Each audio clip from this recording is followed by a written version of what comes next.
setiap waktu hidup di kebenaran-Mu, bukan karena kuatku, namun karena Roh-Mu. Yesus, Kau yang ku pegang teguh. Ku rindu setiap waktu hidup di kebenaran-Mu, bukan karena kuatku, namun karena Roh-Mu. Yesus, Kau yang ku pegang teguh. Engkaulah Tuhan, Engkaulah Raja, berdaulat atas hidupku. Ku berserah,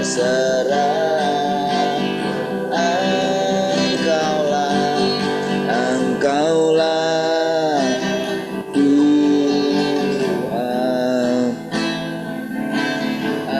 Engkaulah Raja, berdaulat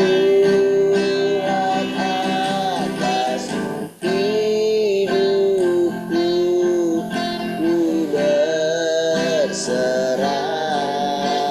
penuh. Ku rindu setiap waktu,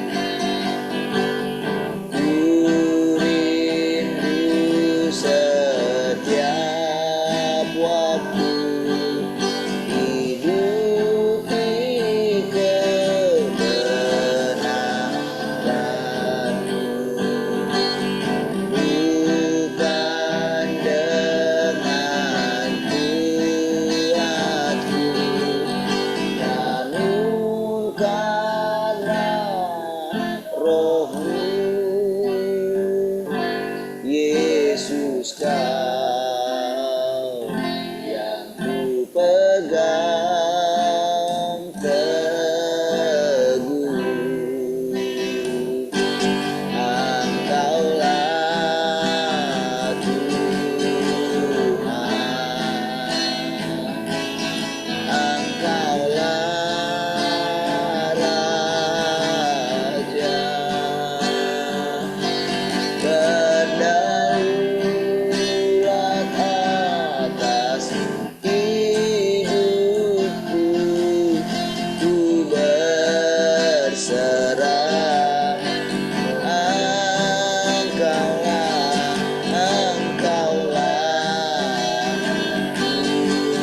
Tuhan, Engkaulah Raja, berdaulat atas hidupku.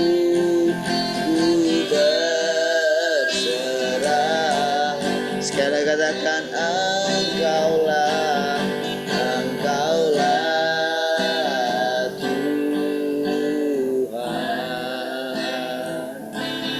Engkaulah Raja, berdaulat atas hidupku. Ku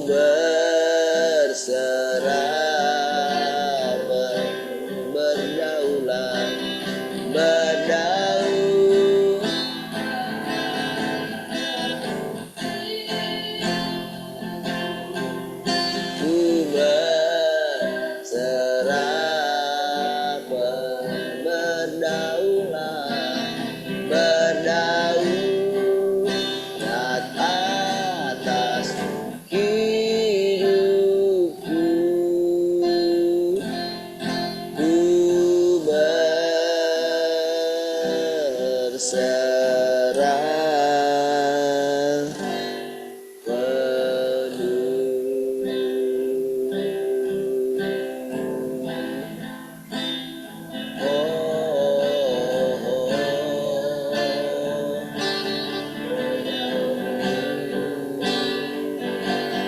Engkau berdaulat,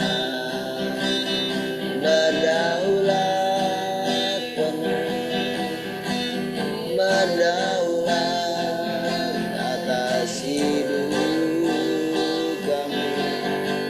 Oh, haleluya, terpujilah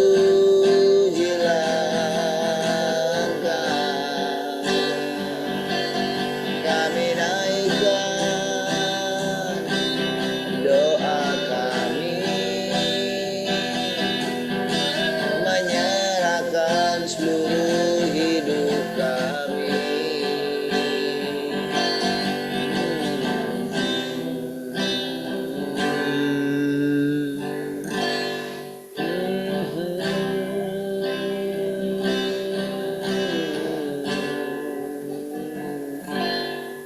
Cinta kau lebih dari segalanya, hanya engkau kekasih hatiku, kekuatanku, dan benteng perlindunganku, besar kasih setiamu. Selalu tiada Allah yang mulia sepertimu, besar kasih setiamu, tercurah bagiku, selalu baru setiap hari. Yesus,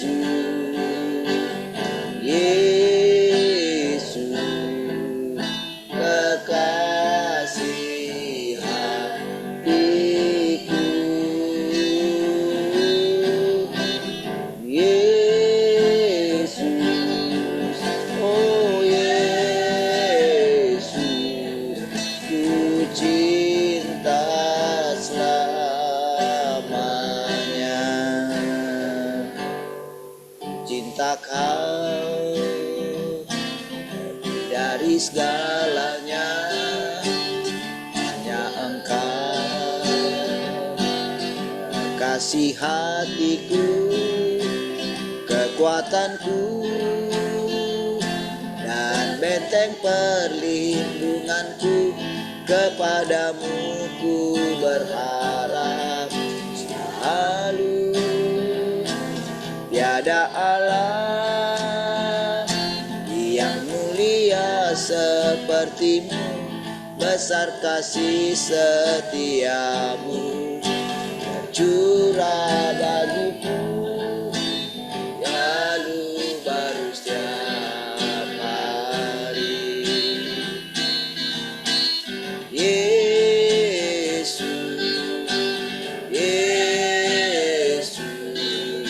kekasih hatiku.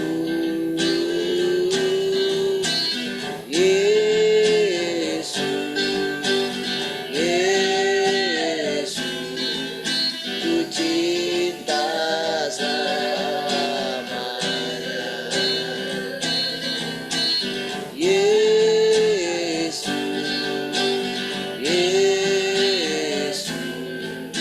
kekasih hatiku.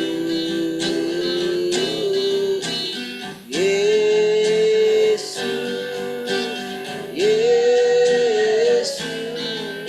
ku cinta selama. Sekali katakan Yesus. Yesus, kekasih hati.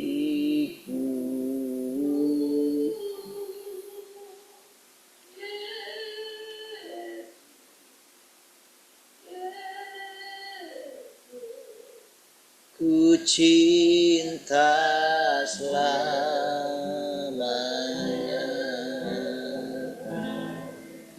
ku cinta selamanya,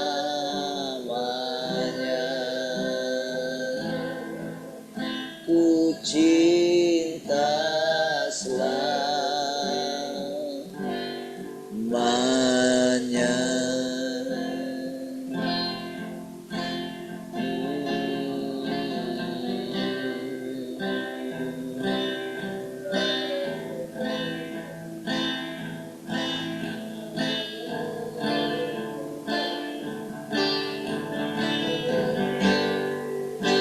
Kami cinta Kau Tuhan, oh,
hanya Engkau di dalam hidupku, Kau lebih indah dari segalanya. Hanya Engkau kekasih jiwaku, namamu Yesus indah di hatiku. Kau lebih indah dari emas, perak, dan permata. Kau lebih mulia dari semua yang di dunia. Sungguh ku terpesona hanya Engkau, Kaulah yang terindah, lebih berharga dari segalanya.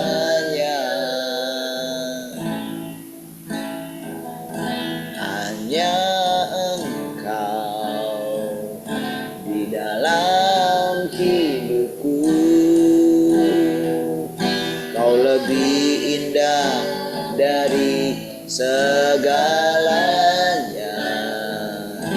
Hanya Engkau kekasih jiwaku, namamu Yesus indah di hatiku. Kau lebih indah dari emas, perak, dan permata. Kau lebih mulia dari semua yang di dunia. Sungguh ku terpesona akan Engkau, Kaulah yang terindah, lebih berharga dari Kau lebih indah dari emas, perak, dan permata. Kau lebih mulia dari semua yang di dunia. Sungguh ku terpesona akan Engkau, Kaulah yang terindah, lebih berharga dari segalanya, lebih berharga segalanya, lebih berharga dari segalanya.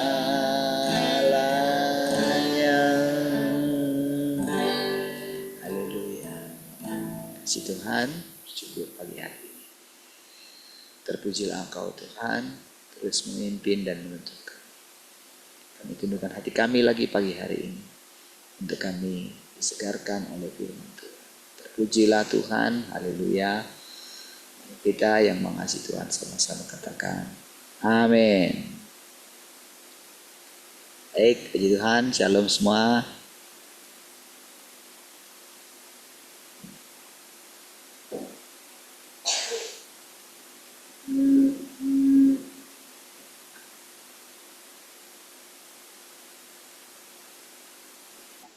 Shalom, selamat pagi semua.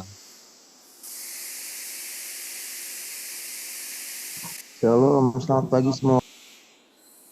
Shalom, selamat pagi semua. Shalom, selamat pagi semua.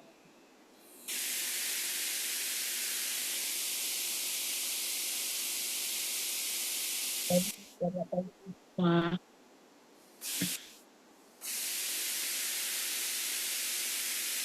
Alik.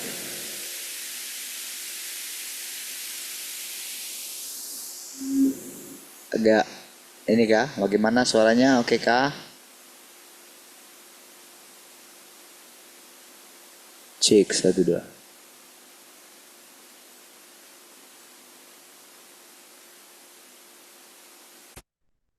Baik. Tuhan.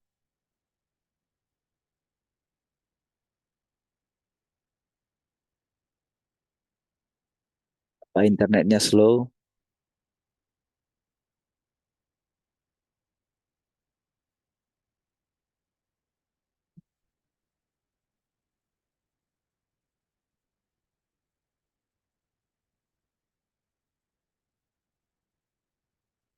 Shalom Jessica Channel. Shalom, selamat pagi semua. Baik. Suaranya oke ya? Nggak ada. Oke, baik.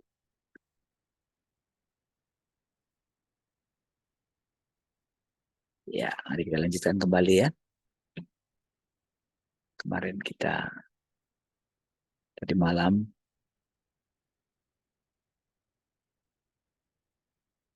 ini dia. Kita mulai dari sini ya. Jika engkau semua hanya mematuhi beberapa perintah yang terbatas jumlahnya itu atau menghafal hukum yang tak terhitung jumlahnya, watak lamamu akan tetap tertanam kuat dan tidak akan mungkin untuk mencabutnya. Oke, pertempuran ada di watak lama kita ya, supaya berubah gitu. Ya, jadi untuk apa? Perjuangan yang sesungguhnya, pertempuran yang sesungguhnya di situ gitu. Bukan melawan penguasa-penguasa di udara gitu ya. Kalau melawan penguasa-penguasa di udara itu secara khusus untuk misalnya penginjilan gitu ya. Nah, itu di masanya gitu ya. Nah, tapi saudara, sekarang itu tujuan daripada kita itu memiliki jalan masuk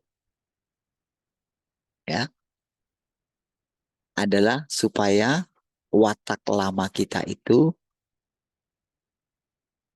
dicabut gitu.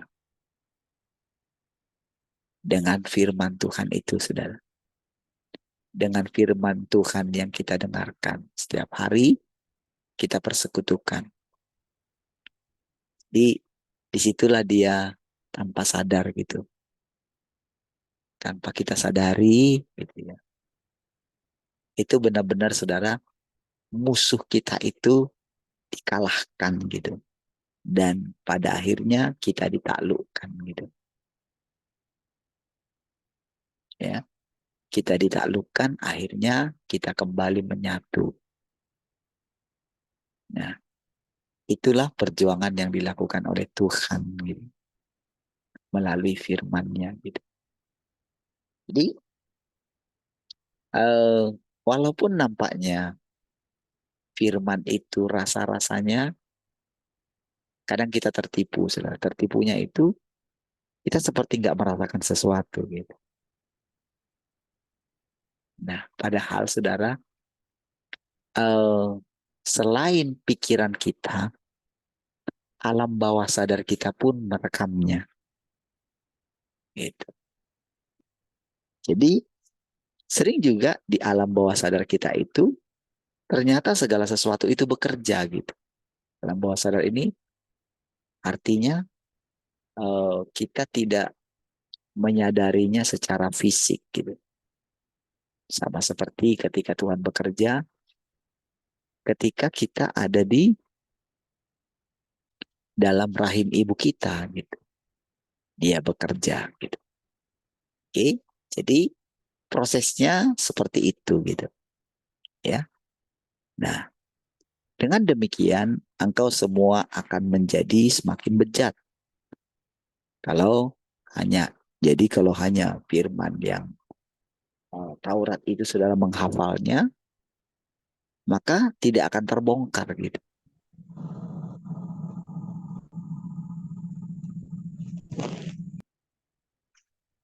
Ya, lihat.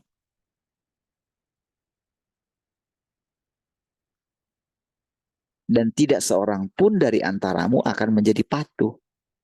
Ini berarti beberapa perintah sederhana atau hukum yang tak terhitung jumlahnya tidak mampu membantumu mengetahui perbuatan Yahweh.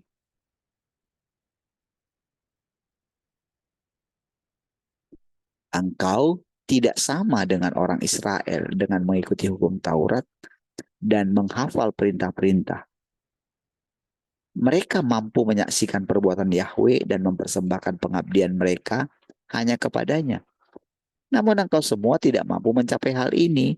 Dan beberapa perintah dari zaman perjanjian lama bukan saja tak mampu membuatmu menyerahkan hatimu atau melindungimu, tetapi malah akan membuatmu lalai dan akan membuatmu jatuh ke alam maut.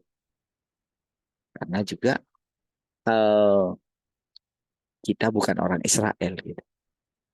Karena Taurat itu secara khusus datang kepada orang di zaman umat pilihan. Gitu. Itu maksudnya kira-kira. Sementara kamu bukan orang Israel. Gitu. Jadi saudara sangat lucu, saudara, orang-orang berusaha ingin menjadi orang Israel gitu. Dengan atribut-atribut gitu.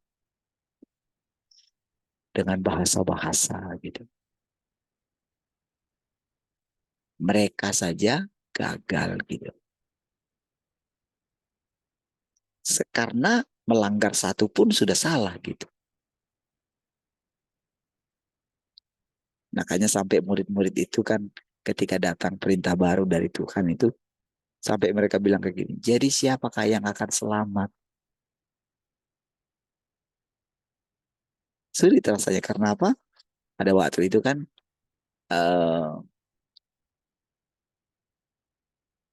ketika datang pemuda yang kaya itu kan alangkah sulitnya orang yang beruang masuk ke dalam kerajaan Allah katanya.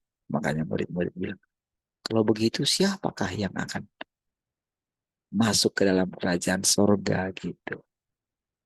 Semua kan tujuan orang dulu, tujuan mereka itu percaya kepada Tuhan itu supaya hidup mereka diberkati. Karena kan sebelumnya kan janji Tuhan bagi mereka, kamu akan masuk ke tanah perjanjian yang penuh limpah susu dan madu.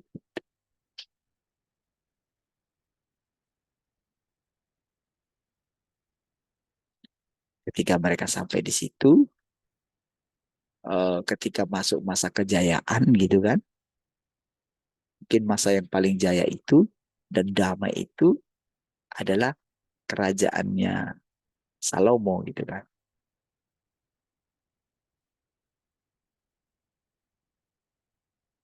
damai, penuh dengan hikmat, tidak ada musuh gitu. Karena apa? Karena dia nikahi semua anak-anak raja daripada musuh-musuhnya gitu. Ya kan?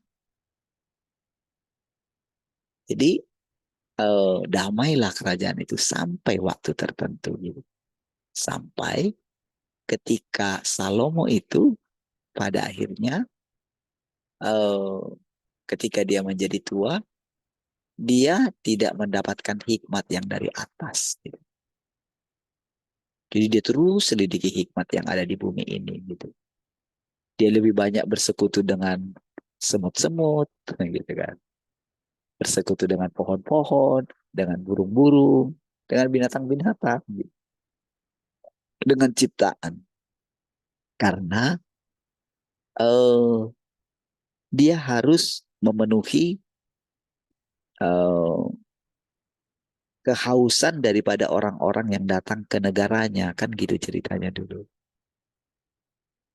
Mau tidak mau kan dia harus bikin seminar-seminar gitu. Pada akhirnya persekutuan dia dengan Tuhan menjadi tidak ada lagi. Seperti itulah pada akhirnya ya para pengajar-pengajar demikian gitu.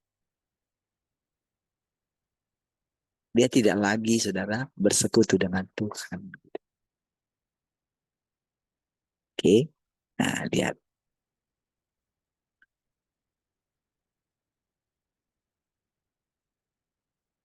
Karena pekerjaanku adalah pekerjaan penaklukan dan ditujukan pada ketidaktaatan dan watak lamamu. Firman Yahweh dan Yesus yang baik tersebut tidak cukup untuk menjadi firman penghakiman yang keras pada zaman sekarang. Ingat saudara, penghakiman yang keras dulu kita pikir itu kan kayak namanya dihakimi gitu kan. Rasanya itu kayak penderitaan gitu kan, kesukaran. Bukan.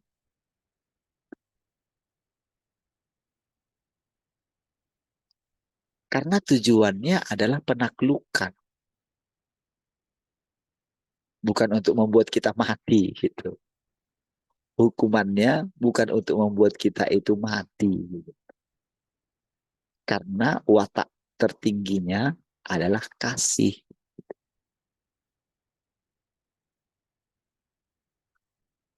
Namun kita bukan orang gampangan. Bukan orang yang lahir dari zina.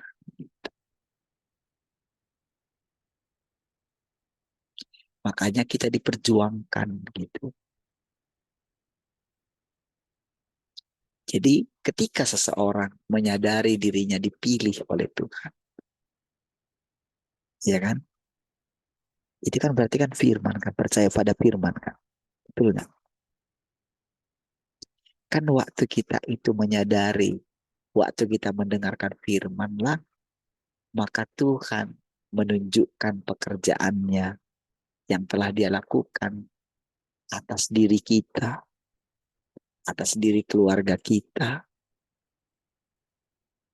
Kita itu seperti ditunjukkan rekaman segala perbuatan kita di masa lampau. Dan apa yang kita alami sesudah kita menerima firman. Nah, terus saudara dia akan mengucapkan firman yang baru. Nah, pertama-tama saudara, firman itu karena itu firman yang baru, tentu kan itu tidak sama dengan firman yang sebelumnya. Misalnya ketika dikatakan Yahweh, firman yang ucapan Yahweh dan Yesus kan gitu kan, tidak mampu. Bukan berarti, bukan berarti itu tidak berguna. Justru sangat diperlukan di zaman itu. Kalau kita tidak menerima terus perkataan-perkataan yang baru ini, kan kita tidak pernah mengerti arti kedatangan Tuhan yang kedua kali kan. kita akan terus sama dengan mereka. Oh, Tuhan mau datang. Setiap kali terjadi perang, Tuhan mau datang. Setiap kali terjadi bencana, Tuhan mau datang. Kan gitu. Itu aja terus dari tahun ke tahun. Terjadi saudara misalnya gejolak, mau ada pandemi segala macam, Tuhan sudah mau datang. Kan gitu. Antikrisnya muncul. Itu aja saudara.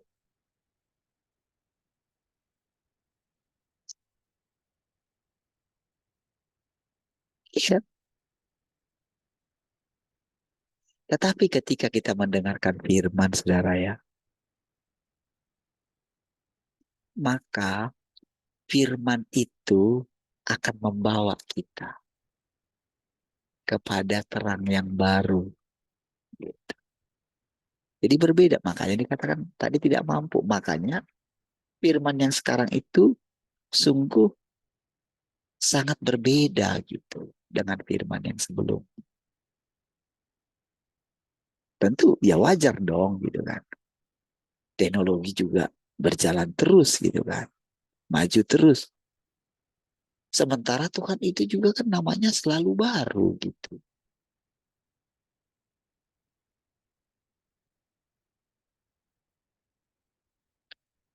Masa misalnya ketika dulu dikatakan Tuhan itu menyesal telah menciptakan manusia gitu.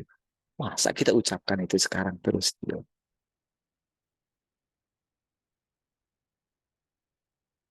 Ketika misalnya melihat semua kejadian yang terjadi gitu. Masa dalam pikiran kita itu, itulah sebabnya Tuhan menyesal menjadikan kamu. Misalnya kayak gitu kan. Menjadikan manusia. Iya. Berarti Tuhan itu nggak berubah dong. Gitu. Berarti dia tidak melakukan sesuatu gitu. Berarti dia tidak mengerjakan sesuatu. Makanya saudara, itulah saja yang diucapkan berulang-ulang gitu.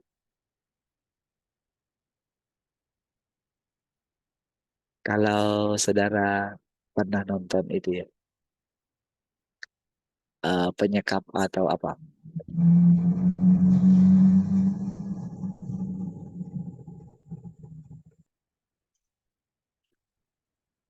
Kalau saudara pernah dengar penyanderaan, itu ada seorang yang menyandera di satu bus itu ya, di mana itu ya, filmnya gitu. Itu kan mereka disandera di bus yang lagi berjalan gitu, dikasih bom waktu di sana gitu. Dikasih bom yang bisa dikontrol oleh orang itu, si penyandera itu.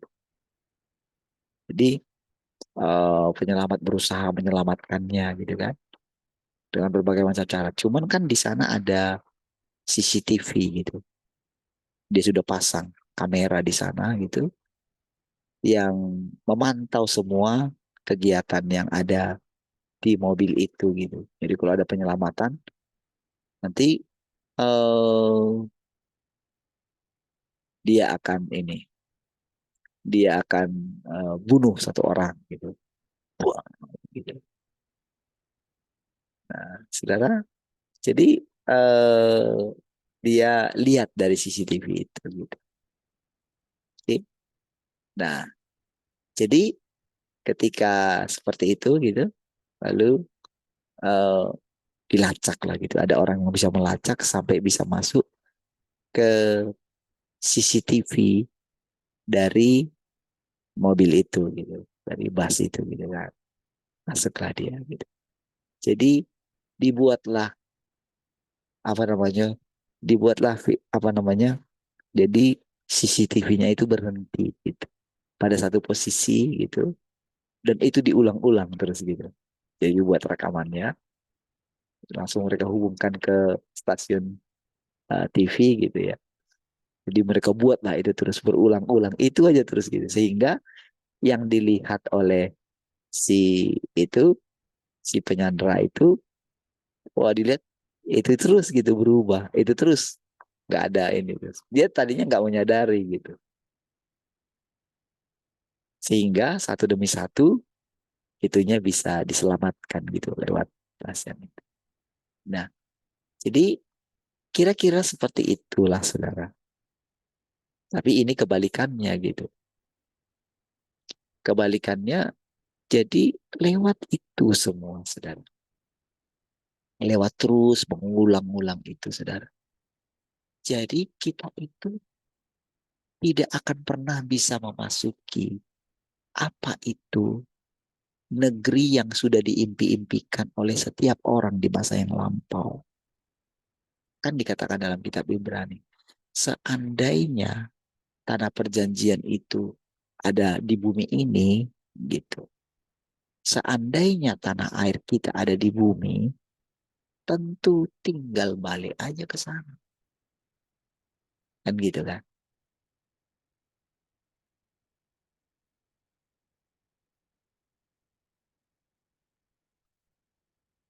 Makanya setiap orang itu katakan, ketika mereka pada umumnya ya orang-orang yang sudah tua gitu, akan dibawa kembali ke tanah kelahirannya katanya.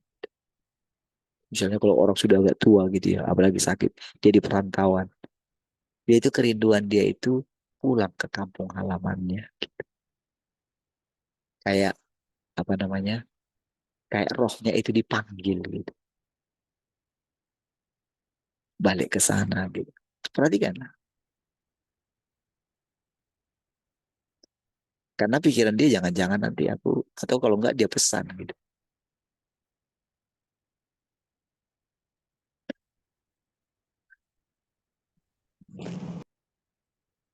Saya ingat dulu ya, abang saya itu.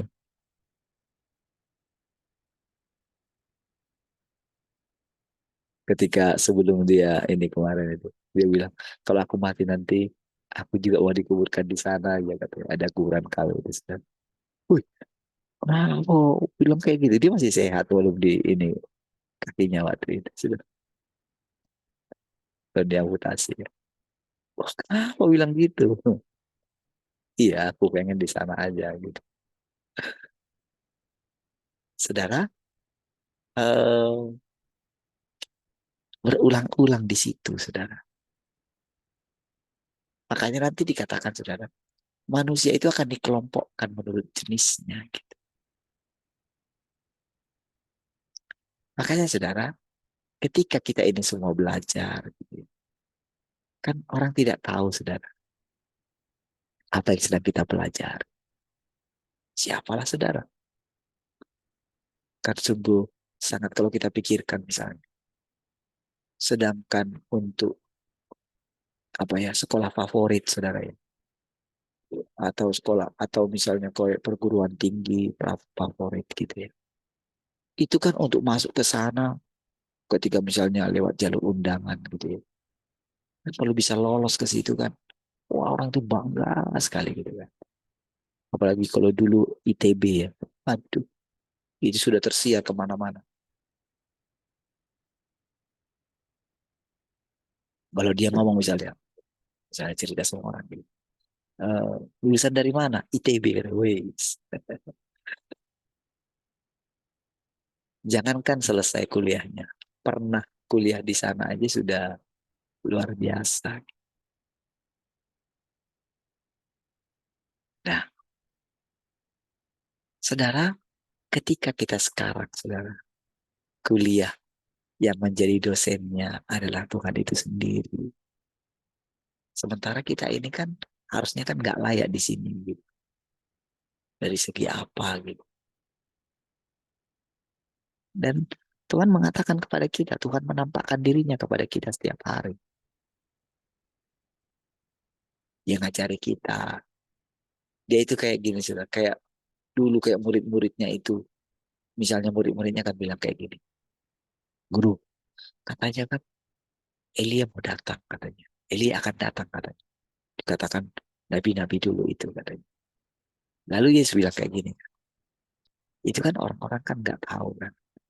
Sebetulnya Elia itu sudah datang katanya kayak gitu. Ya kan?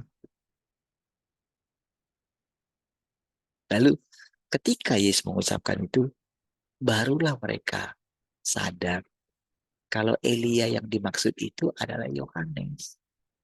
Gitu loh.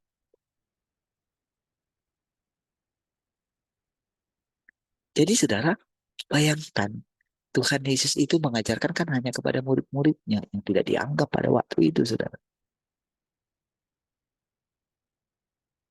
Karena murid-murid itu pada waktu itu, saudara, sebetulnya mereka itu tadinya mencari Tuhan. Para pencari Tuhan sebetulnya murid-muridnya itu, saudara. Para pencari kebenaran lah gitu. Dan mereka itu apa? Jadi mereka itu muak datang ke bait suci, saudara. Karena apa? Mereka melihat apa ya? Melihat para orang-orang Farisi itu songongnya itu loh luar biasa. Jadi mereka eh, tidak melihat sosok orang-orang kudus di dalam mereka. Gitu. Mereka tidak melihat. Jadi banyak kan mereka pasti ketika mereka membaca kisahnya Abraham, Daud, dan berbagai macam lainnya gitu kan. Mereka kan punya image gitu loh. Kalau orang benar itu kayak gini, gitu. Orang yang mengikut Tuhan itu kayak gini gitu. Tapi mereka tidak menemukan itu di dalam diri ahli-ahli Taurat itu dan orang Farisi itu gitu loh.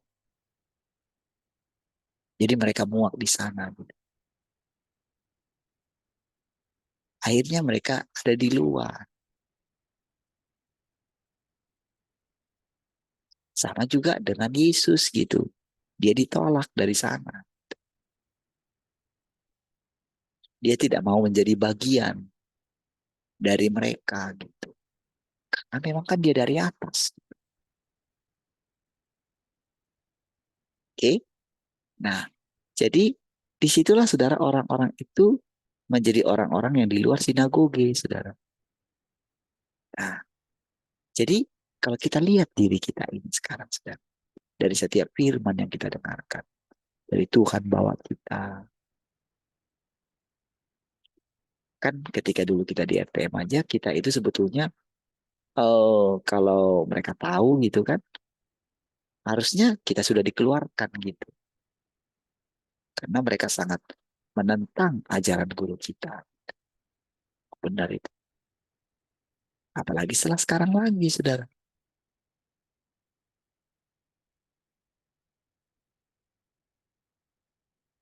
Oke? Nah, tapi kan kita yang tahu apa yang kita dengarkan. Ketika kita mendengarkan perkataan Tuhan menampakkan diri, kan setiap hari Tuhan ceritakan kepada kita. Ya kan? Dari berbagai macam sudut. Walaupun saudara mungkin kayak gimana awal-awalnya. Tapi lama-kelamaan, air yang setetes demi setetes itu. Kalau kita lihat betapa kerasnya batu gitu. Kalau kita lihat baru ditetesi oleh satu tetesan, dua tetesan gitu. Kan nggak akan kelihatan apa-apa. Mana mungkin batu yang keras ini hancur. Sehingga sampai satu saat kita melihat batu yang sangat keras itu mulai berlubang.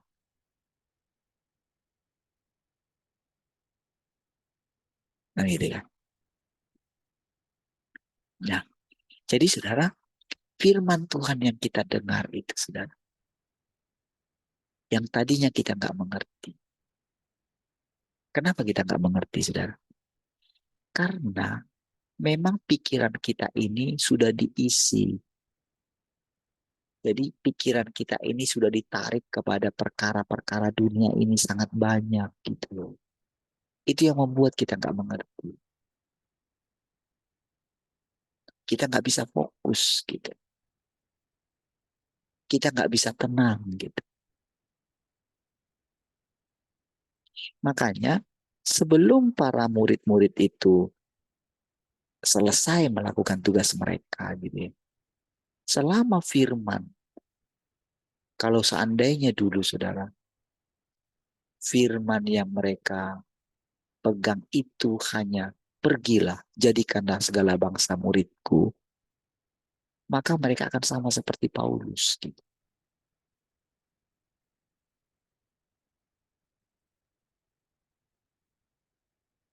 Paulus itu kan sudah telat ya sebetulnya untuk belajar. Gitu.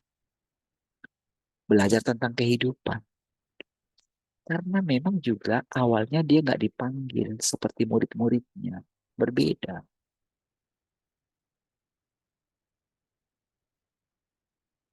Makanya panggilan Paulus dengan murid-murid yang lain itu berbeda. Makanya Petrus itu dia boleh di akhir, di 7 tahun terakhir hidupnya itu saudara. Dia itu boleh uh, mengalami perjumpaan dengan Tuhan Yesus secara pribadi. Dan disitulah di akhir 7 tahun terakhir itulah pengenalan dia akan Tuhannya itu berbeda, saudara. Nah, jadi ketika di masa sekarang, saudara, kita kan sudah melewati. Saudara, puji Tuhan, saudara, saya itu selama saya di gereja kita dulu gitu ya, sampai kita juga sudah buka pelayanan ini, saya itu selalu mengikuti perkembangan gereja, saudara. Perkembangan para hamba Tuhan gitu. Saya mengikuti, saya membaca biografi mereka, saya membaca apa namanya sejarah perkembangan gereja gitu. Saya melihat semua dan uh, orang-orang yang pernah saya teladani itu masih saya perhatikan hidup mereka gitu. Saya juga suka buat studi-studi tentang gereja-gereja tertentu secara diam-diam dalam hati saya gitu. Jadi saya tahu hamba Tuhan yang kayak mana gitu. Saya tahu, kan kita tahu kan dari apa yang diucapkannya, dari apa yang dikotbahkannya kan. Ya bergaul juga dengan mereka, gitu. Mengetahui tingkat kedalaman mereka gitu kan. Kan tingkat kedalaman seseorang kan kita tahu dari apa yang dikatakan dia. Karena kan apa yang dikatakan dia tentu adalah hasil pengalaman. Kita kan akan mengetahui kedalaman seseorang. Kita mengetahui kedalaman pikiran seseorang dari perkataan.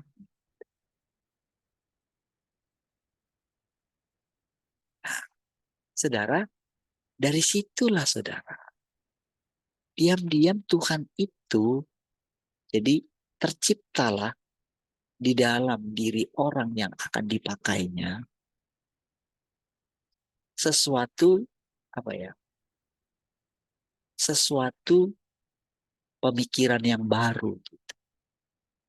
Tentu saudara orang itu sudah dibentengi dia. Dengan apa dibentenginya? Dengan menaruhkan yang pertama-tama kan orang itu didapatkan dulu. Cara mendapatkannya itu pun apa saudara hebat saudara. Jadi sebetulnya kan kita ini sudah dipilih sejak dari dalam kandungan ibu kita. Di situ dia sudah duluan bekerja saudara. Kita kan tidak tahu. Sampai satu saat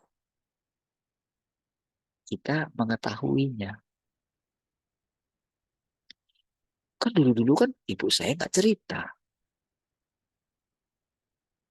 Mama saya nggak cerita kan. Sampai satu saat dia cerita. Oh gitu ya. Nah, jadi dengan itu percayalah saya gitu.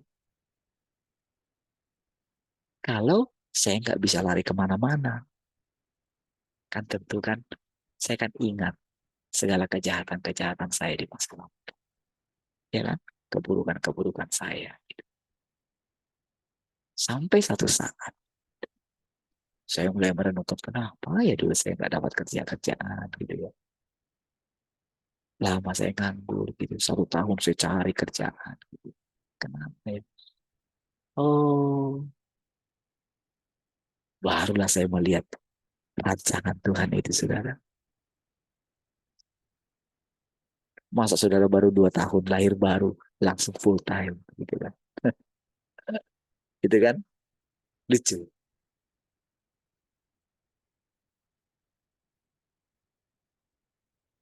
Iya. Oh, nggak ada dulu kan mikirin gaji kan? Nggak ada. Nggak ada mikirin gaji. Ya dulu eh, kalau dibandingkan dengan gaji ya sudah lumayan lah gitu kan. Walaupun nggak tinggi sekali gitu. Tapi kalau dibandingkan dengan yang diterima gitu ya nggak ada apa-apanya lah. Karena dulu kan nggak ada mikirin gaji. Mikirinnya pokoknya ada di rumah Tuhan. Siapa yang buat itu? Kan dari situ kan saya menyadari. Nah, ketika kita sudah ada di lingkungan Tuhan. Nah, apa lingkungan Tuhan tadi?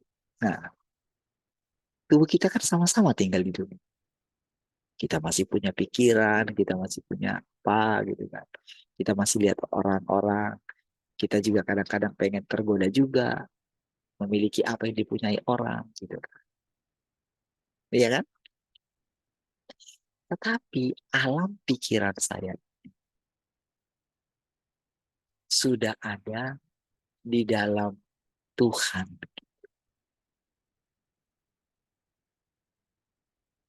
Jadi mau bagaimanapun kan saya sudah sadar tuh.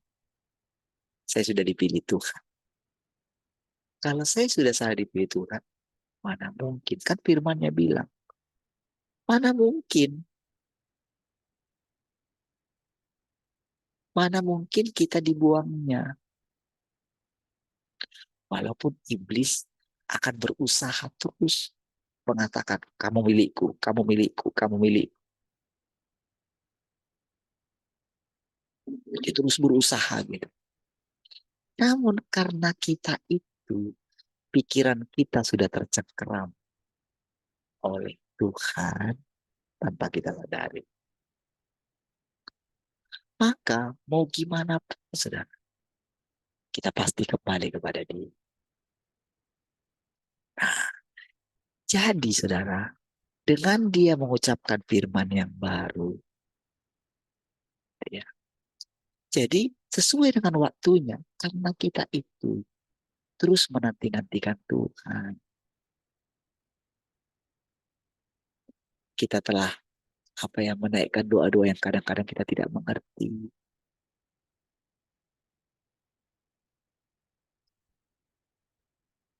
Ketika saya mengatakan, Tuhan saya nggak tahu lah gimana caranya. Nah, itu yang ditunggu oleh Tuhan dari saya. Anak saya, empat gimana? Tahu lah, suka lah. Barulah dia. Oke, deal ya katanya. Ya, walaupun kan yang dibutuhkan Tuhan itu tidak banyak-banyak, sedikit aja. Karena kalau langsung kita itu kayak rasanya taat 100%. Gitu. Yang terjadi adalah kesombongan. Gitu. Karena kan tujuan Tuhan kan ingin membuang segala ciptaan yang lama. Iblis itu kan ciptaan lama. Itu. Makanya saudara, eh, ketika datang yang baru, kan dikatakan yang lama itu telah dekat kepada pemusnahannya. Kata.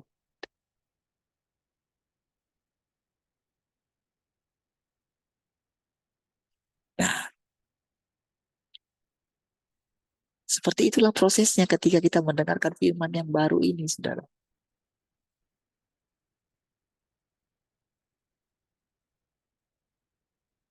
Jadi, saudara, firman yang baru ini, saudara, ketika kita persekutukan, gitu ya. Tadinya, saudara, kan saya berpikir begini, gimana ya orang bisa mengejar uh, cara saya mengenal Tuhan ya? Gak mungkin, saudara. Sulit, saudara, bagi saudara untuk mengejar cara saya mengenal Tuhan. Iya,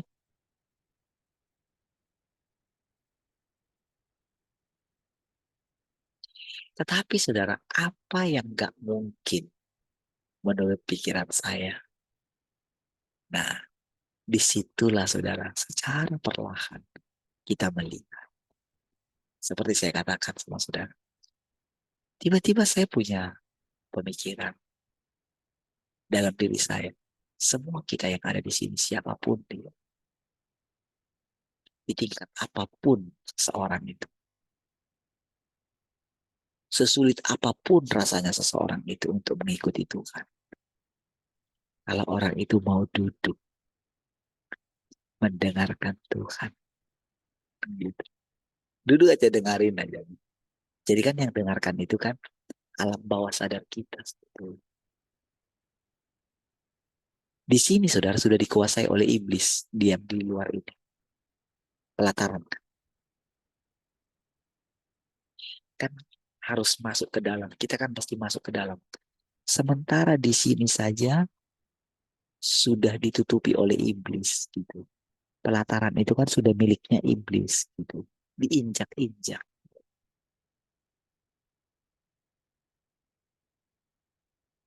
Kan waktu diukur itu kan orang yang beribadah di dalamnya katanya. Itu kan berbicara mengenai kita juga kan. Kita ini kan bait sucinya.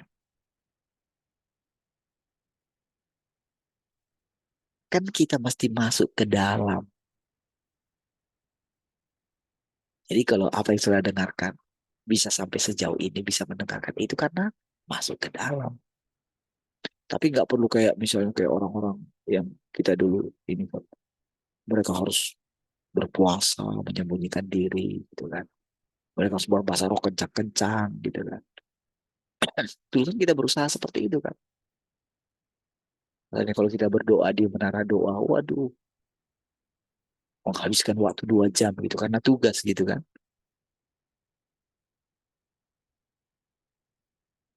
Nah kacau dalam pikiran gitu. Nah, tapi dengan sekarang ini saudara, ketika kita bisa menjadi tenang gitu. Kan mau nggak mau kan kita dipaksa untuk menjadi tenang.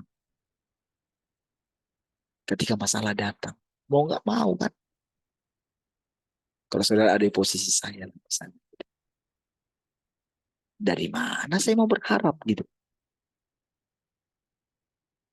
Saya kan benar-benar berharap hujan turun dari langit. Misalnya ketika musim kering gitu. Orang yang bekerja kan tidak mengenal musim itu. Gitu.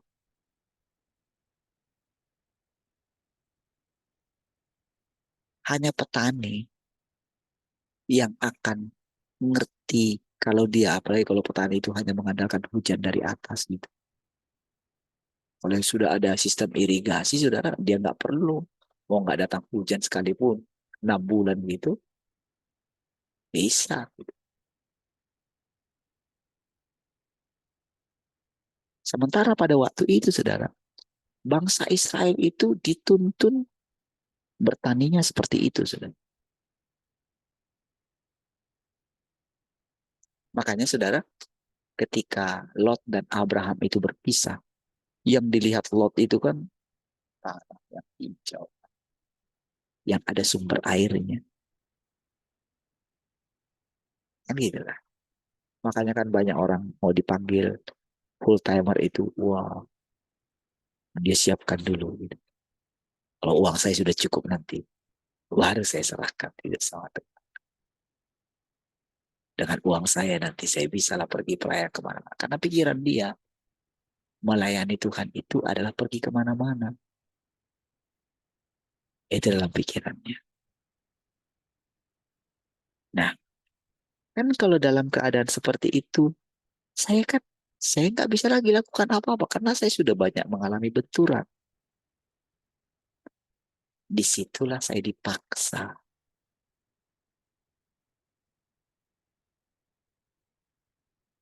untuk bergantung sepenuhnya kepada Tuhan. Terbukti enggak? Terbukti Tuhan itu nyata bagi saya. Terbukti kan? Tapi hidup ini kan jalan terus. Dari situlah saudara kita itu terus disempurnakan oleh Dia. Ingat melalui firman. Jadi segala sesuatu yang tadi itu jadi ketika kita dihakimi itu. Makanya dikatakan, saya ketika saya mendengarkan membaca satu bagian. Engkau engkau mesti taat sampai mati katanya gitu. Tadinya itu menjadi momok gitu. Apa taat sampai mati ini? Saya tadinya berpikir, "Wih, taat sampai mati kayak bayangan itu kayak gimana gitu." Maksudnya itu taat sampai mati itu sudah.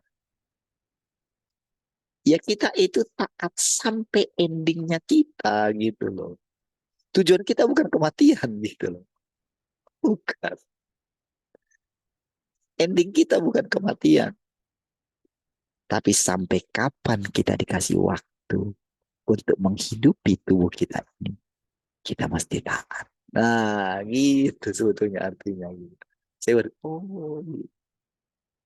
Situ saya mengalami kelegaan.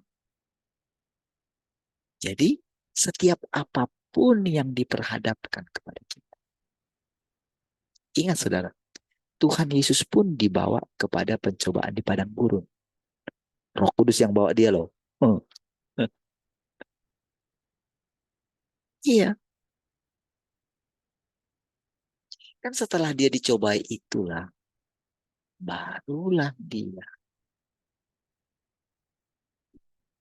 dia mengenali jalannya. Iya. Jadi dia mulai mempunyai satu ini di dalam pikirannya. Sudah. Oh, ternyata pertempuran ini lawan si kawan satu ini ya. Si musuh satu ini. Kan dikatakan di situ. Iblis mencari waktu yang tepat. Kan kepada apa firmannya kan bilang begitu kan. Injilnya kan bilang begitu. Dia mencari waktu yang tepat. Nah, jadi kalau Tuhan Yesus saja mengalami yang seperti itu, masakan kita tidak?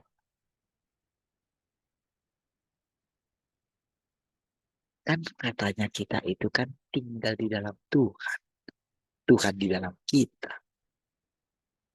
Kan sadari dulu, saudara, iblis itu pengen sekali nyawanya Tuhan Yesus. Dia iri sekali. Nah, jadi ketika Tuhan itu ada di dalam kita, memang saudara, kerajaan kegelapan itu akan terus berusaha. Jadi kalau di pikiran kita itu masih Tuhan yang disalib, yang akan disalib, maka kita pun akan disalib. Gitu.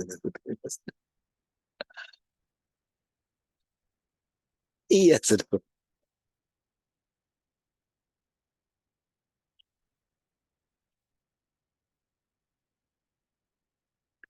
Tetapi saudara, Tuhan yang ada di dalam kita ini sekarang tidak datang untuk disalib lagi.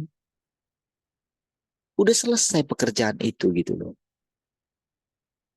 Jangan, makanya dikatakan jangan lagi salibkan Tuhan untuk kedua kalinya.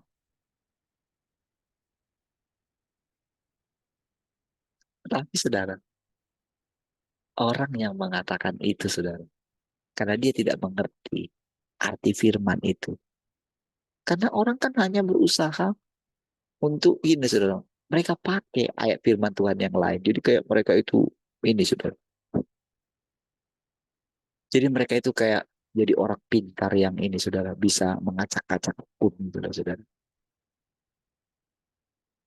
Mereka mencari. Jadi kan kalau para pedebat-pedebat itu kan kerjanya seperti itu saudara.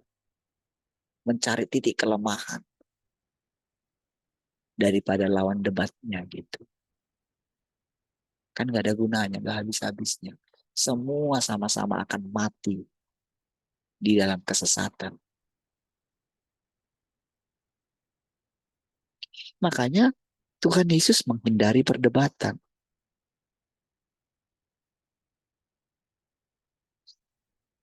Jadi dia itu tidak pernah, kalau sudah lihat ya, dia itu mengikuti arah pembicaraan mereka, arah pikiran mereka. Coba lihat ketika Tuhan berdebat dengan mereka. Tuhan mengikuti. Karena dia lihat, hati mereka ini kotor sekali. Maka dia akan buat yang lain. Enggak, aku tak akan beritahukan kepadamu. Ketika mereka sibuk minta tanda terus gitu kan. Kalian ini angkatan yang jahat. Jadi ketika dia mengatakan mereka angkatan yang jahat itu, saudara. Jadi ketika dia mengucapkan itu, saudara, kalau kita misalnya kita pakai ayat yang lain untuk menyalahkan Tuhan, bisa. Kenapa dia mengatakan hati-hati dengan perkataanmu? Kenapa dia nggak menjaga perkataan? Gitu. Tentu kita bisa salahkan Tuhan di situ. Tapi mungkinkah Tuhan salah dengan perkataannya itu? Tidak.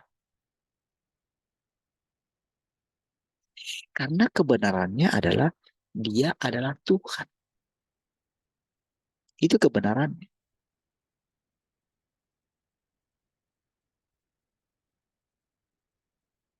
Kalau kita eh, kalau kita tahu bahwa kebenarannya Yesus itu adalah Tuhan, nggak mungkin salah dia.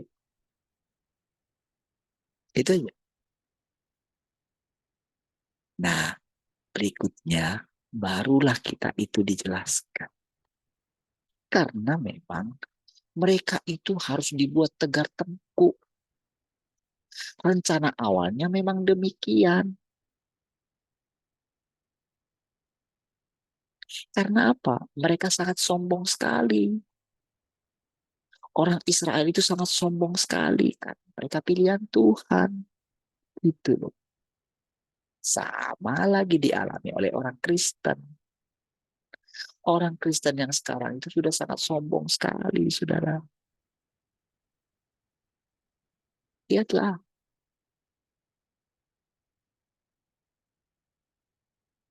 Gak mungkin bisa mereka menerima kebenaran kalau mereka itu tidak dibongkar dahulu. Gitu loh. Jadi ketika mereka dibawa, saudara, untuk membawa orang keluar dari keadaannya itu, saudara, dia benar-benar harus menyerah. Gitu. Jadi selama dalam pikirannya pokoknya hanya berkat, berkat, berkat, berkat, berkat, berkat, berkat saja. Dia tidak akan pernah memasuki kehidupan yang sesungguhnya. Iya. Jadi makanya orang itu akan dibiarkan dulu. Oke, capai dulu semua yang mau kamu capai. Capailah.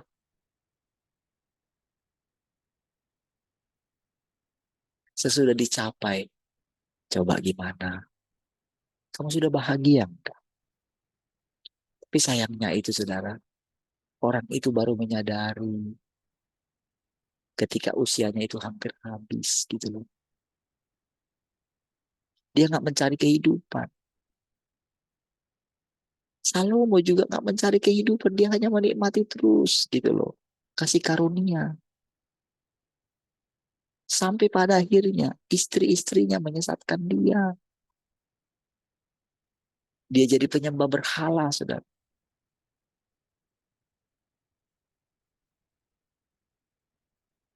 Sementara leluhurnya tidak demikian, saudara. Abraham itu terus, saudara, mengejar pengenalan akan Tuhan. Jadi dia itu, saudara, terbiasa, saudara. Terbiasa memikirkan kehidupan. Apalagi sesudah dia keluar, saudara, dari Ur Kasdim itu.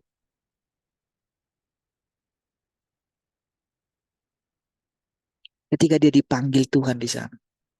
Tentu saudara, bukan pada saat itu saja dia dipanggil. Bukan. Tentu dia itu seorang perenung. Kan kita tidak tahu sejarah kecilnya dia kan. Kita tidak tahu. Tapi dari hidup kita, dari hidup saya tahu bagaimana cara Tuhan memanggil seseorang. Iya. Jadi kalau kita punya sekarang iman yang berbeda, itu karena kita itu sudah menemukan jalan kembali kita. Karena kita sadar kita dipilih oleh Dia. Coba makan firman yang baru saudara dengar. Iya, coba makan itu. Makan itu artinya setujui. Gitu. Gitu aja dulu. Lalu mulailah naikkan doa-doa. Di mana setiap doa-doamu itu pasti terjadi. Itu. Karena Roh Kudus ada di dalam. Maka yang lain nanti saudara pasti akan Tuhan tunjukkan. Makanya seperti bisa misalnya menjelaskan bagaimana Abraham itu dari masa mudanya. Gitu. Bisa tahu.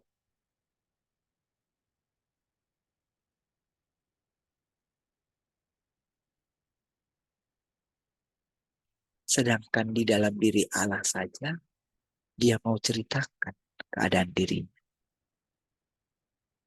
Lebih tinggi mana Tuhan itu daripada Abraham?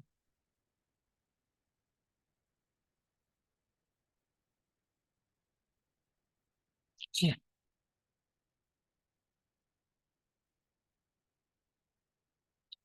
Ketika kita menyebut nama Abraham, gitu, oh Abraham itu tidak besar kepala.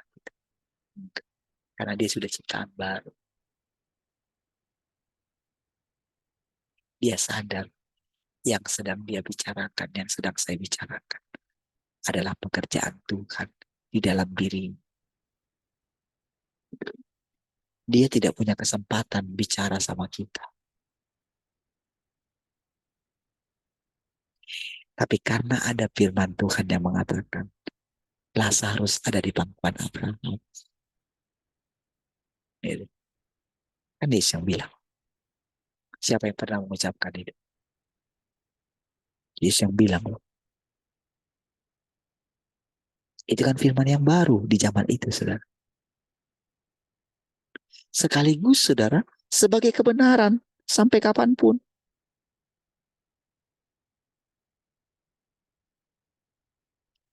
Bolehkah saudara melihat bagaimana Abraham bersuka cita? Sama, saudara. Ketika saya ucapkan Bapak saya, sama. Disitulah perkataan saya yang tanpa sadar adalah perkataan Tuhan. Tanpa sadar kan sebetulnya. Iya. Macam mana lagi bilang? Kan dalam pikiran kita ini sekarang kan hidup kita bukan kita lagi. Gitu kan. Oke.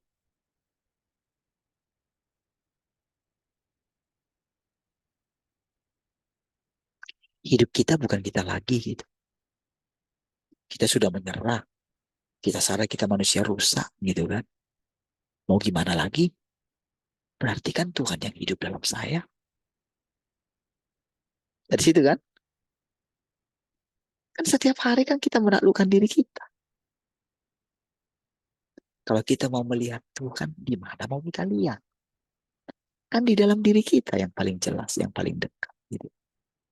Semua yang saya ceritakan sama saudara, itu kan karena iman saya.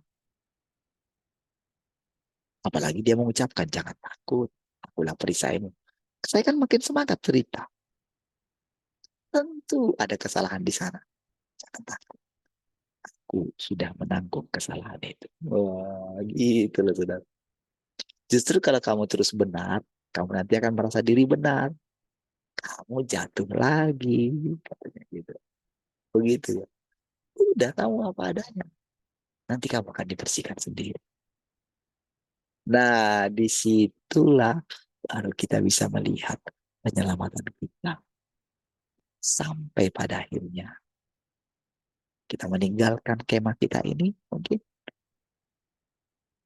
kita nggak tahu kapan dia. Ya, jadi ketika kita melihat nanti hidup kita 50, 60, yang saudara ingat dari saya, bukan rupa saya ini. Yang saudara ingat adalah perkataan-perkataan saya. Iya, itu yang harus saudara ingat gitu. Karena hanya perkataan Tuhanlah yang kekal. Perkataan dari pikiran manusia saya akan habis lenyap. Dulu kita tidak tahu mana yang benar daripada perkataan daripada guru kita. Tapi sekarang yang nggak benar itu, yang bukan perkataan Tuhan, akan dihapus dari memori kita. Lewat firman yang baru. Caranya sangat elegan, saudara. Makanya saudara, kekalahan iblis itu sangat elegan, saudara. Sampai dia itu benar-benar, sampai gini loh, sampai dia itu benar-benar dibinasakan, itu artinya itu tidak ada ingatan tentang dia.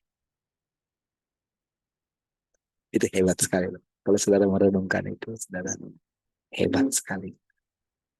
Itulah firman Tuhan yang murni.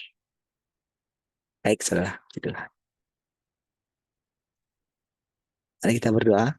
Kasih Tuhan, kami bersyukur pagi hari ini. Terpujilah Tuhan untuk selama-lamanya. Apapun yang kami lakukan hari ini, semuanya bagi Tuhan. Haleluya. Sama-sama katakan. Amin. Tuhan semua, Tuhan memberkati.